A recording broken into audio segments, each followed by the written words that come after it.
Hola, buenas tardes. Consuelo, Lucía, Lidia. Buenas. Hola, buenas tardes. Consuelo, tú has estado ya aquí en Radio Comillas cuando utilizábamos los micrófonos. Pues sí, y además conozco a la gata. Y además conoces a la gata, a Catalina. Sí, sí. Pues yo creo que fue el último programa que hicimos antes de que empezara el asunto del virus y ahora los llevamos por este sistema. Consuelo, eres la directora general de Igualdad y Mujer en el Gobierno cántabro. Sí, en el Gobierno de Cantabria. Lucía Morañol, digamos que eres la encargada de Izquierda Unida en este momento y para temas feministas. Correcto. Junto con Leticia Martínez, que Leticia Martínez no está con nosotros. Y luego Lidia Alegría, pues es la encargada en Podemos de la sección de feminismo y LGTBI. ¿De acuerdo? Exacto. La idea mía es hablar de prostitución por varias razones. Una de ellas porque el gobierno cántabro, con juicio muy normal y muy clínico, al tema del COVID, ha cerrado los burdeles. Bueno, eso es un asunto que viene de hace unos meses, lo del COVID, las razones son obvias, ¿no? Pero el tema de la prostitución, sobre todo de la trata de mujeres, es un tema viejísimo. Y desde hace unos años, no muchos, se intenta resolver aquí en España. Yo os voy a preguntar cuáles son vuestras propuestas, vuestros planteamientos, y en el caso de Consuelo, cuáles son las ejecuciones que tienen previstas, porque Consuelo evidentemente pertenece al gobierno regional, ¿no? Así que empezad cualquiera de vosotras, la que queráis. Lucía. Vale. Bueno, pues a ver, nosotros desde Izquierda Unida nos declaramos claramente abolicionistas de la prostitución. Y los motivos son claros. La prostitución conlleva tráfico y trata.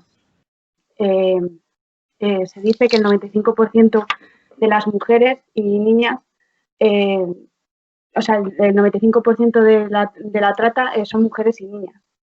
Y eso no se puede consentir en el siglo XXI en un país, dícese desarrollado. Sí que es verdad que entre nosotros ha habido bastantes debates sobre el tema de si regularizar o abolir, como ya habréis sabido por las noticias y demás, que ha pasado, ¿no? Como pasó con el Partido Feminista liderado por Lidia Falcón.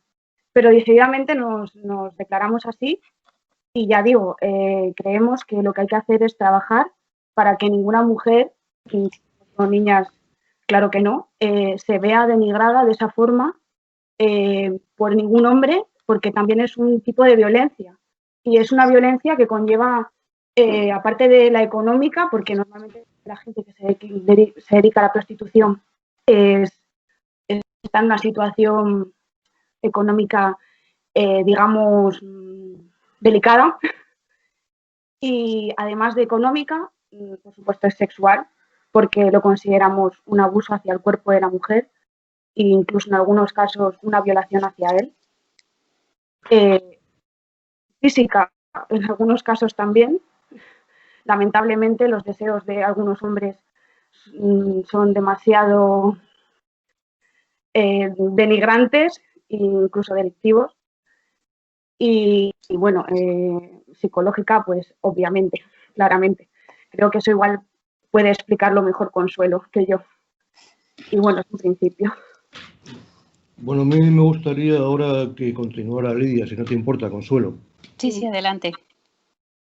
Bueno, pues desde Podemos, además, viendo sobre todo los últimos datos que hemos visto en esta macroencuesta sobre la violencia contra la mujer, ¿no? Que arrojaba unos datos muy preocupantes, ya no solamente en el día a día de las mujeres que se ven afectadas con la violencia, más de casi 12 millones de mujeres en este país, pues si ya solo vemos esos datos en la vida cotidiana de una mujer, que no podemos esperar, ¿no?, del ámbito que encontramos en la prostitución, ¿no?, que además es muy difícil conocer muchas de estas cuestiones, dado el ámbito clandestino y criminal que encontramos en la prostitución, ¿no? Y por ello, pues nosotros desde Podemos lo que abogamos un poco es por la abolición, más que nada porque si tratamos de regularizar la prostitución, no se solucionarían todos los problemas y en algunos casos causarían más vulnerabilidad a las mujeres, y lo que queremos realmente es avanzar en la protección y en los derechos de las mujeres. Entonces, de eso solo hay una forma, hay que ser contundentes, pero también tenemos muy en la mente que esto no es una cuestión que podamos conseguir en el corto plazo, ¿no? Porque nosotros tenemos claro que abolir no implica prohibición. Abolir implica un cambio de mentalidad, implica educación, implica pues unos cambios socioculturales muy grandes que solo se consiguen a largo plazo y con muchas políticas públicas. Entonces, claro, ahora mismo puede parecer imposible, dado el ambiente patriarcal en el que vivimos, pero también parecía imposible conseguir el voto de las mujeres en su momento, parecía imposible conseguir el divorcio, el aborto, ¿no?, y los derechos de las mujeres lesbianas o transexuales. Por lo tanto, yo creo que es una cuestión que hay que estar muy encima, sobre todo para avanzar en los derechos de las mujeres. Muy bien. Consuelo, tú tienes... Vamos a ver, Lidia ha hecho referencia a datos numéricos, a estadísticas. Tú evidentemente las tendrás ampliadas. Y una de las cosas que me gustaría saber es cuál es la edad del hombre que asiste a los burdeles. Pues realmente no tenemos datos claros, y no tenemos datos claros porque hasta ahora, y bueno, encantada de conoceros, Lidia y Lucía, y de compartir mi opinión totalmente y estar totalmente de acuerdo con vosotras. El problema es que los varones que asisten a estos lugares y que compran el cuerpo de las mujeres, pues no tenemos una clara identificación de ellos. Sí que sabemos por las ONGs que cada vez se producen grupos, además en grupos de varones más jóvenes que acuden a los clubes, pero realmente no tenemos estadísticas fiables de cuántas personas acuden a estos lugares. Sí que parece que España somos un país bastante consumidor del cuerpo de las mujeres, somos un país que comerciamos mucho con el cuerpo de las mujeres, pero no tenemos estadísticas claras. Y no tenemos estadísticas claras porque no somos capaces de realmente abordar la situación y ir a la raíz de la situación.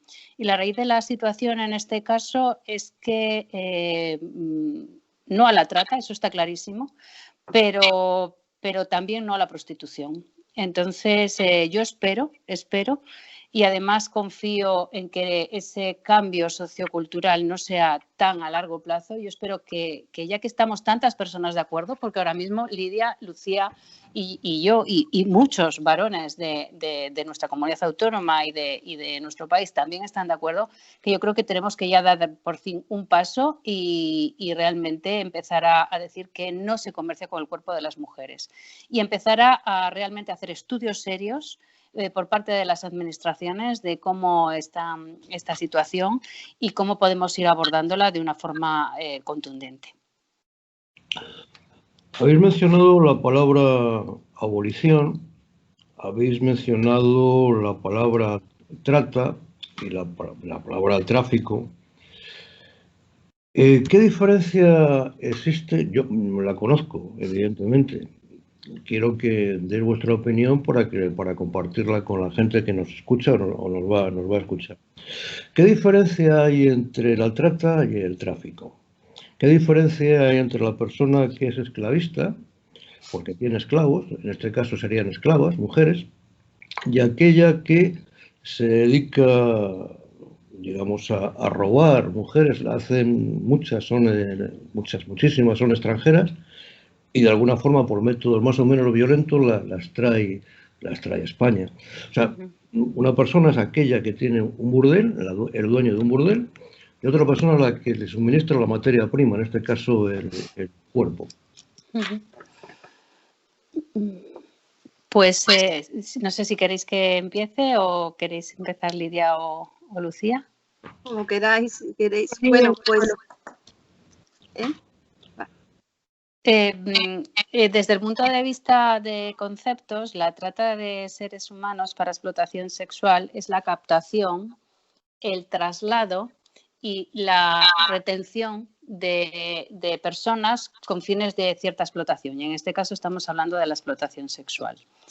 El tráfico, el trafficking, que es un poco de donde viene tráfico, se refiere al paso de fronteras transnacionales. Entonces, no es exactamente lo mismo porque la trata de seres humanos, que es la captación, el traslado y la explotación puede ser dentro de una misma frontera. En nuestro país es extraño, es decir, que en nuestro país la mayoría de las mujeres que son tratadas son traficadas, es decir, son mujeres que están traídas desde otros países. Por lo tanto, lo que hacen es también cruzar fronteras, muchas veces por medios ilegales o por medios que se saltan las normativas. Pero, por ejemplo, hay otros países en donde existe mucha trata, por ejemplo, en los países asiáticos, en donde existe mucha trata dentro de las mismas fronteras. Esa es la diferencia entre trata y tráfico. Y para mí lo preocupante es que no se aborda la prostitución, más que de una forma un poco, es una línea a veces muy difusa entre lo que es la trata, el tráfico y la prostitución. Y en este caso yo creo que lo que hay que abordar es, vuelvo a decir lo mismo, a la raíz, es decir, hay que abordar la prostitución, que hay que disminuir la demanda de la prostitución, no disminuir, erradicar la demanda de la prostitución y de esta forma podremos disminuir la explotación sexual, el tráfico, la trata y sobre todo la vulneración de los derechos humanos de las mujeres. Lo que hace referencia Consuelo, es que a menor demanda en cuanto se prohíbe la asistencia del hombre a los burdeles, menos explotación.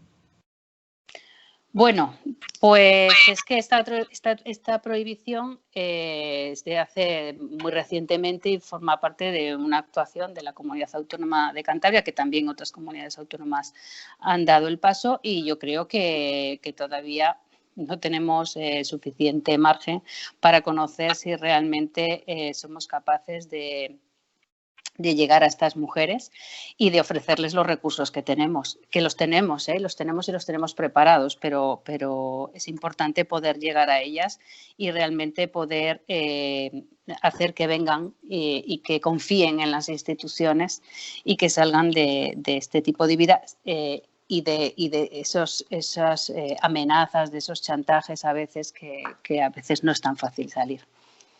Yo como hombre os voy a contar mi experiencia con los burdeles. Yo he estado en 3, 2 en Barcelona y 1 en Segovia.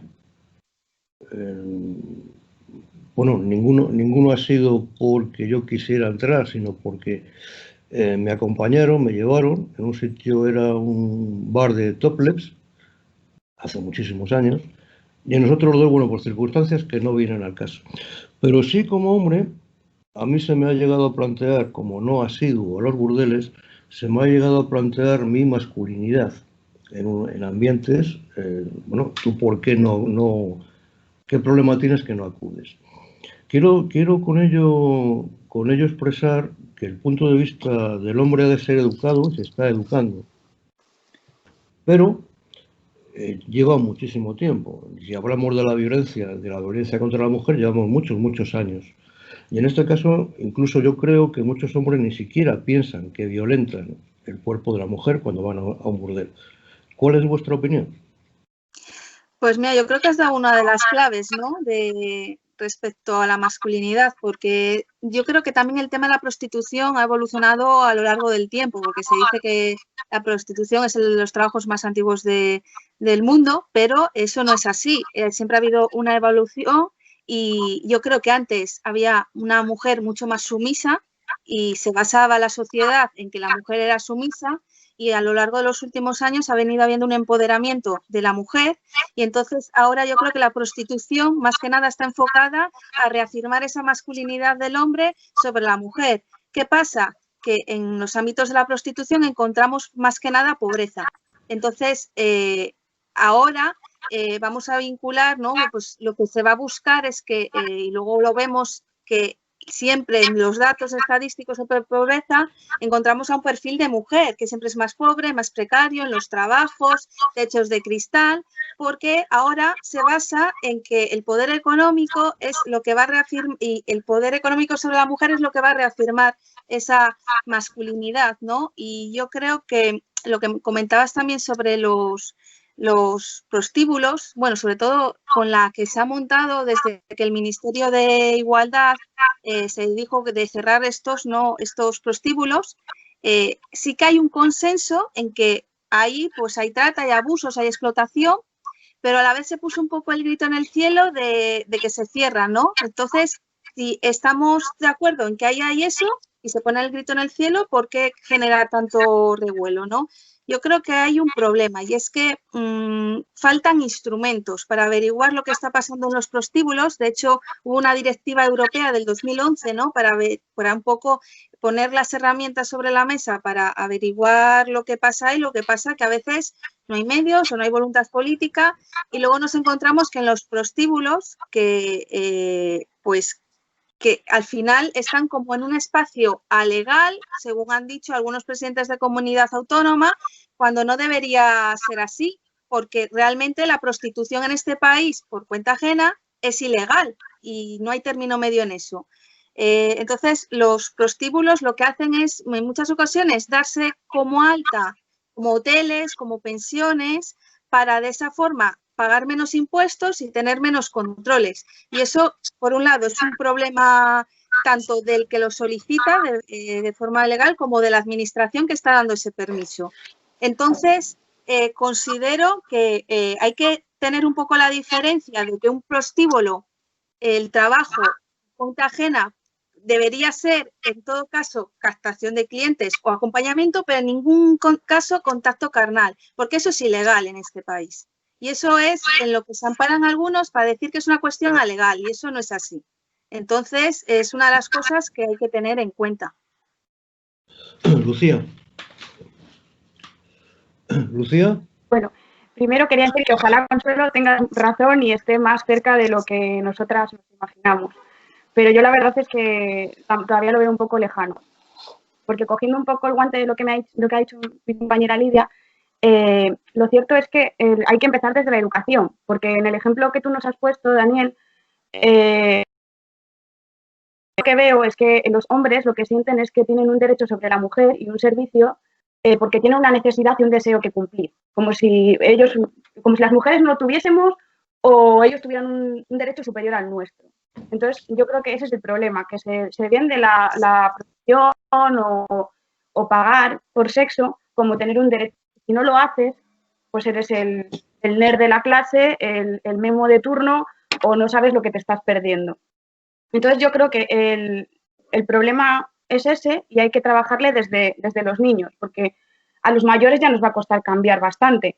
Tú nos has puesto un ejemplo, pero yo, por ejemplo, lo que veo por ahí, algunas veces cuando he oído a gente que he tenido cerca, que después de que les he oído decir esto, ya no están cerca de mí, te pongo un ejemplo claro. Yo, ¿para qué me voy a molestar en ligarme a una chica toda la noche si pagando lo que sea, que no sé lo que se cobra, la verdad, lo tengo y ya está, lo que quiero? Entonces, ese es el problema, el que vemos el cuerpo de la mujer como un objeto, como si yo pago, consigo lo que quiero, porque yo tengo mi necesidad física y tú estás ahí para cumplirla.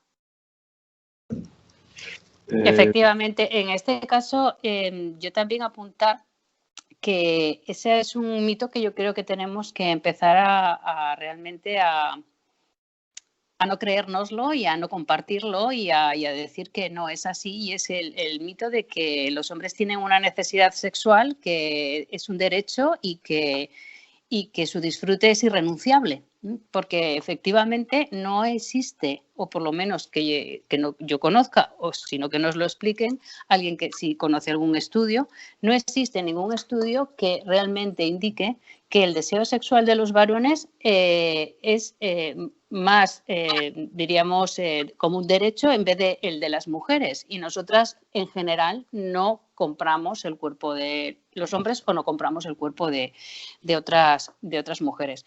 Por lo tanto, yo creo que en este caso sí que es esencial el abordar las nuevas masculinidades. Las nuevas masculinidades y lo que se llama a veces las masculinidades tóxicas. Es decir, es que muchas veces personas como tú, que antes explicabas tu situación, te viste como presionado por otros varones y realmente tuviste que probablemente te sentiste incómodo y no fue posible decir, mira, es que yo esto no lo quiero y además no tenéis por qué cuestionarme nada.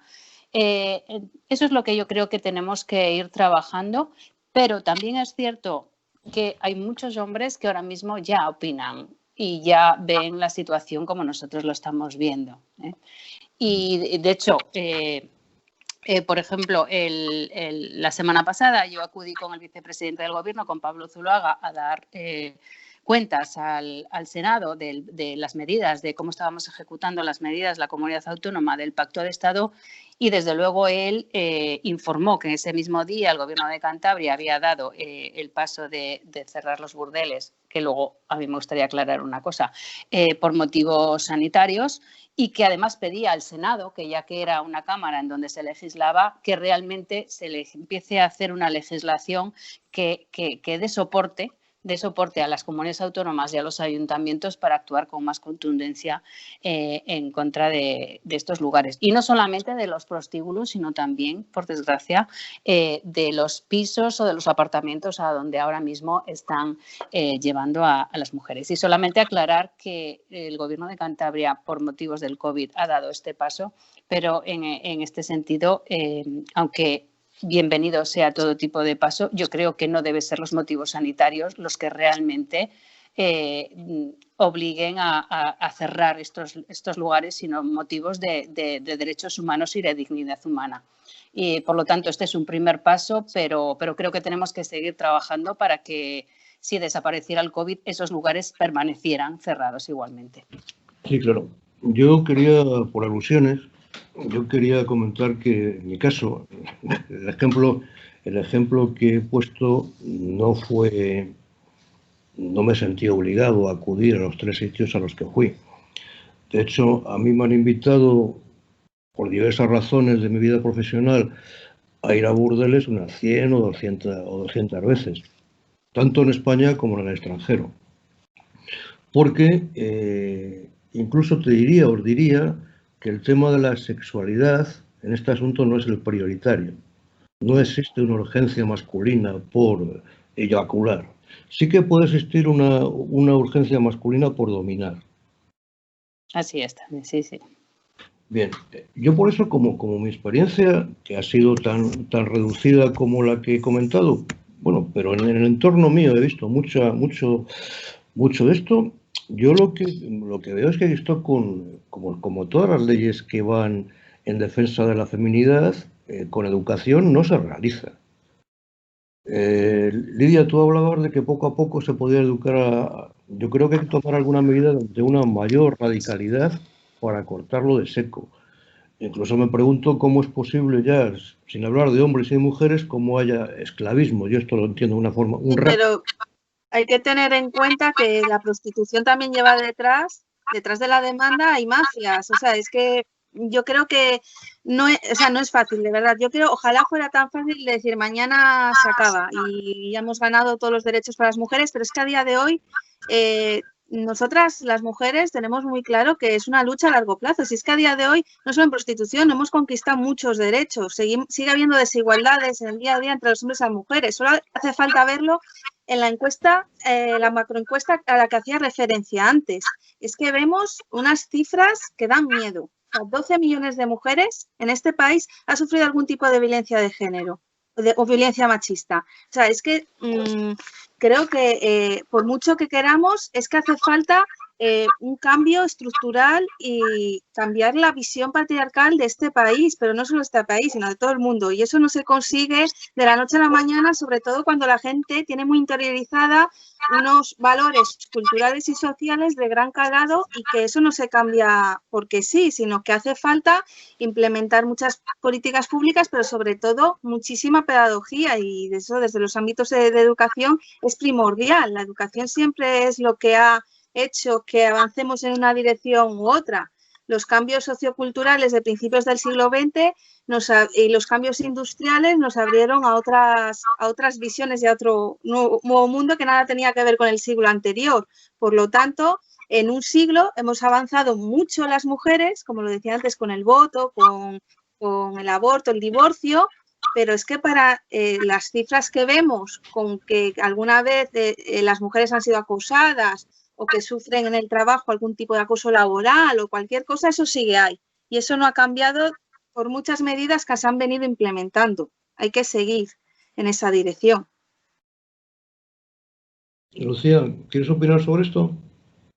Yo solamente quería añadir que, poniendo un ejemplo visual, vamos a poner que conseguimos redactar una ley de abolición con las penas, describiendo cada delito y multa. Aunque eso salga mañana, que mejor, ¿no? Mejor mañana, o sea, mejor hoy que mañana, siempre va a seguir habiendo prostitución interna en los pisos. O sea, es más fácil igual encontrar los que están en los prostíbulos que todos conocemos, que sabemos lo que son, que estén dados de alta como hoteles o como hospederías o como lo que sea.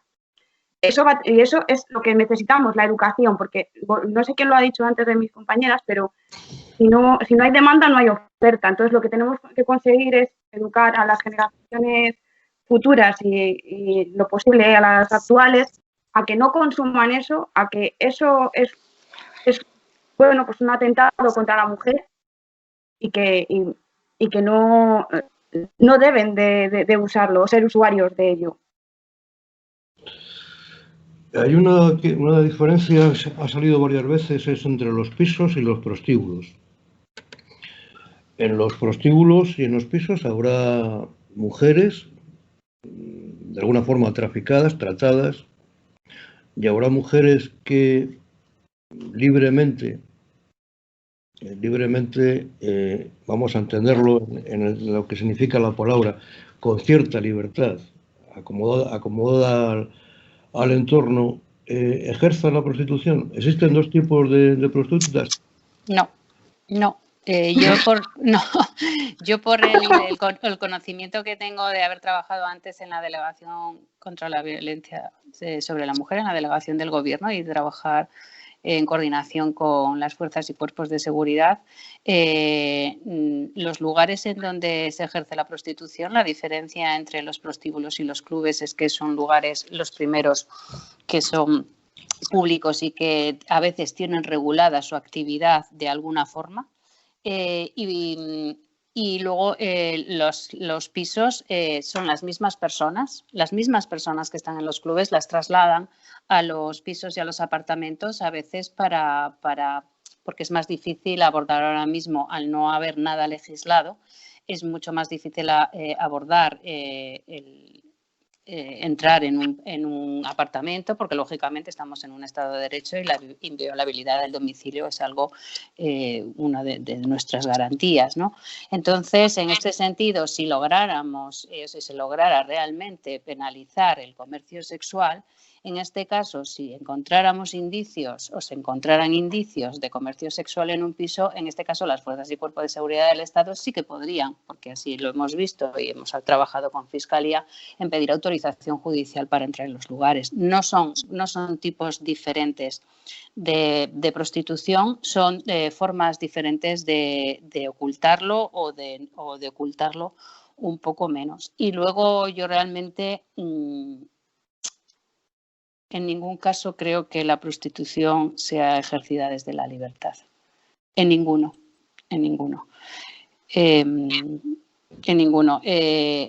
Nosotras mismas no nos hemos planteado nunca desde una igualdad de oportunidades hemos podido tener acceso a la educación, algún trabajo. En ningún momento nos hemos planteado como una posibilidad la prostitución como un medio de vida. Las personas que realmente terminan siendo prostituidas son personas que vienen desde contextos vulnerables, contextos a veces muy duros y vulnerables y sobre todo contextos en donde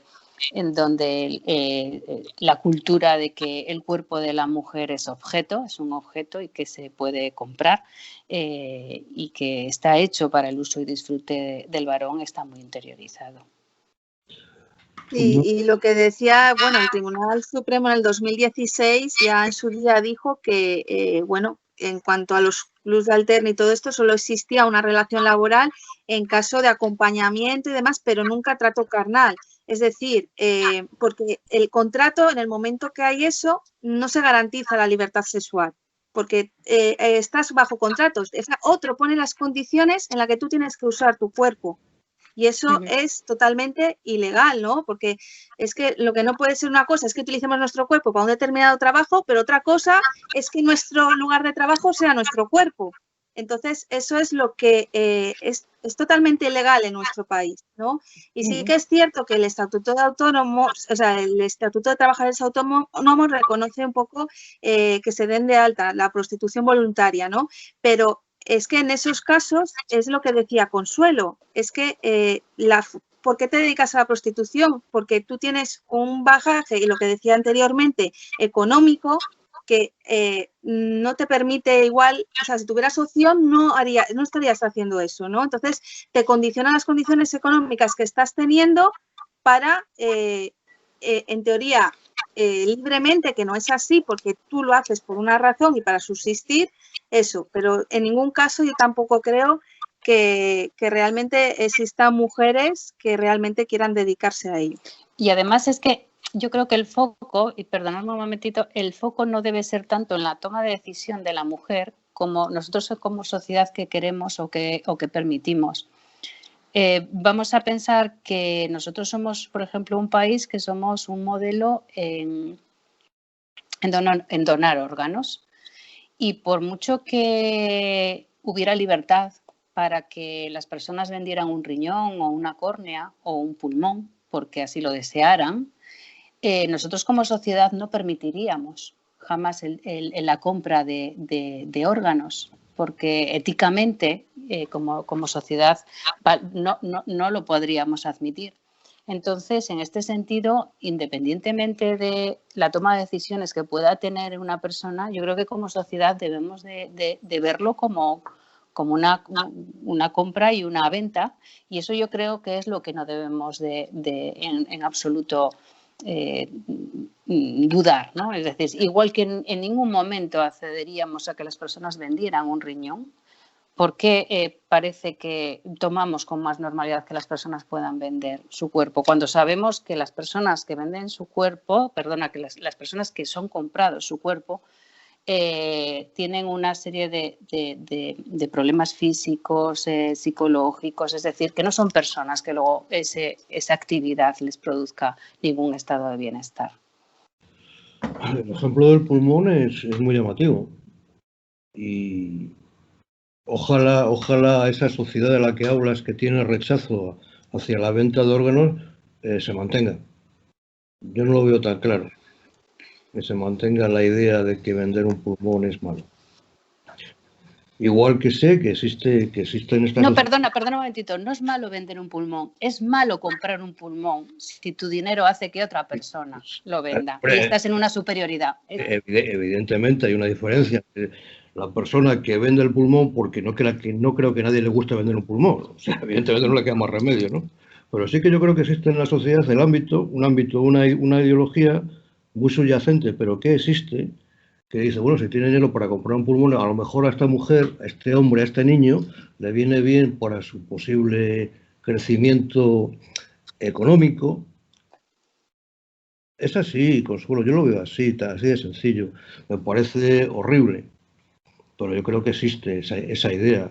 Igual que puede existir la idea de los vientres de alquiler, que también es otro tema que está puesto en debate. Es lo mismo. Igual que existe la idea en esta sociedad española de ahora mismo, de un día tal como hoy, este año, que las mujeres muchas veces se prostituyen porque ganan dinero con ello porque quieren ellas.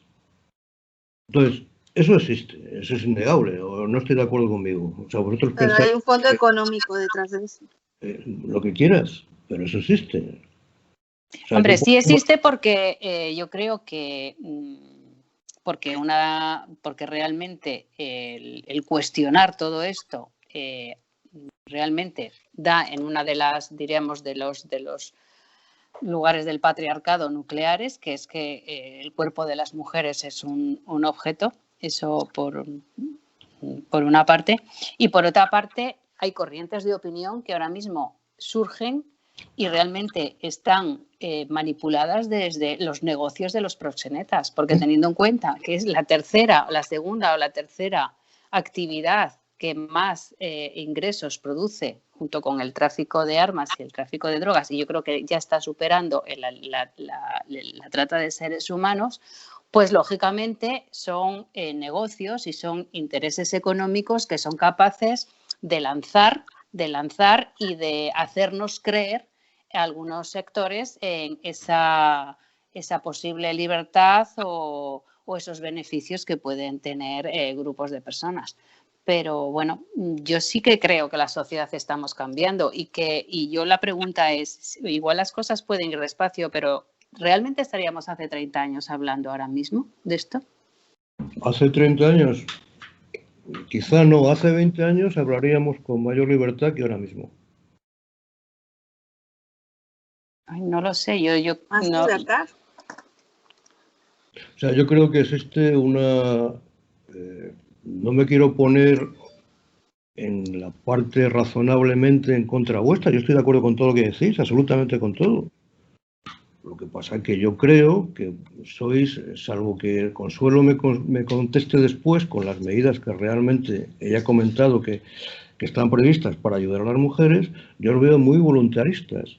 Y yo la realidad que palpo es distinta. O sea, yo estoy de acuerdo que todo esto viene por culpa del patriarcado, lo tengo clarísimo. Pero no se va a resolver con educación. A las mafias no las vais a educar.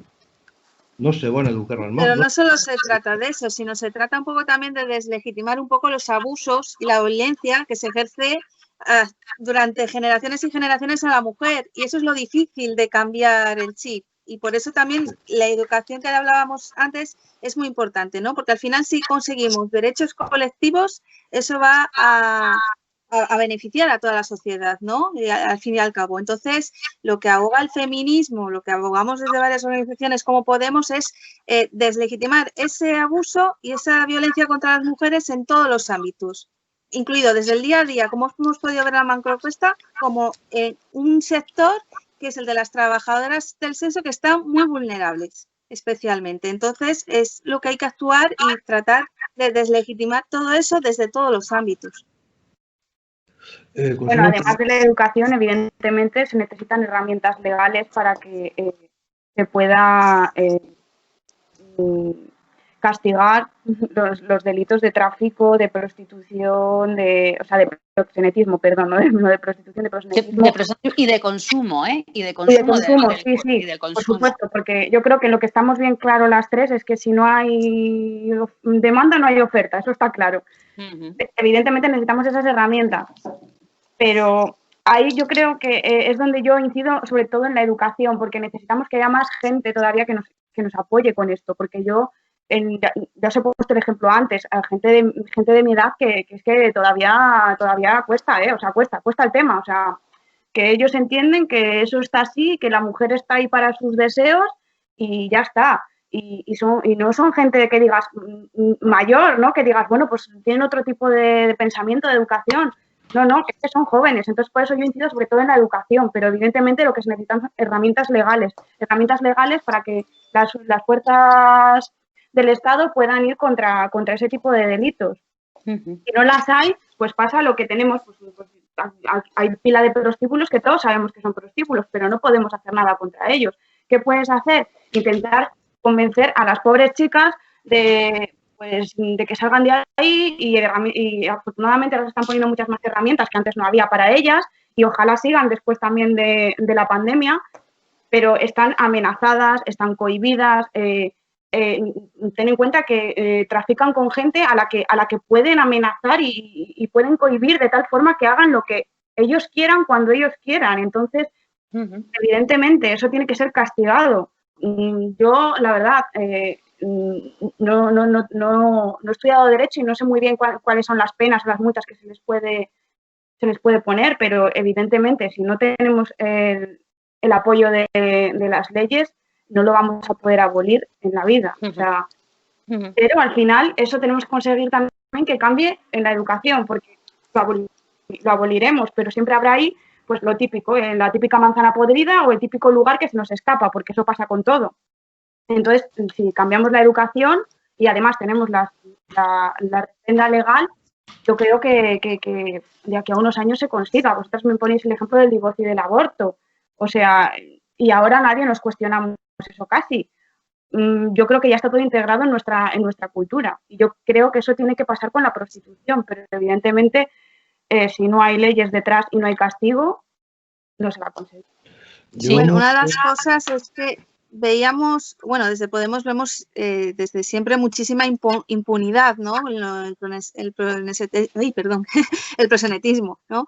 Y por ello desde Podemos siempre hemos pedido un poco la reforma penal en ese sentido, ¿no? Yo creo que además es una de las prioridades del Ministerio de Igualdad, pues tratar de mejorar y garantizar los derechos de las mujeres en situación de prostitución y de las que están en situación de trata.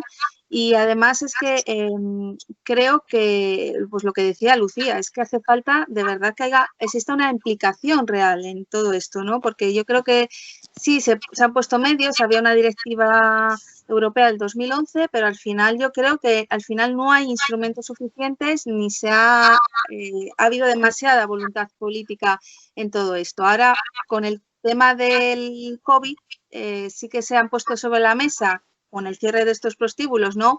Se decía que si no existían alternativas, ¿no? Y ahora se han puesto desde el Ministerio de Igualdad, pues se publicó un documento en el que pues ampliaban unas medidas de protección. Esas medidas de protección no solo tienen que ser durante el coronavirus, tienen que ampliarse viendo la situación, pero a largo plazo, ¿no? Como es, pues ahora se estaban ampliando un poco los márgenes en cuanto al ingreso mínimo vital para que estas mujeres también pudieran acceder a ello, ¿no?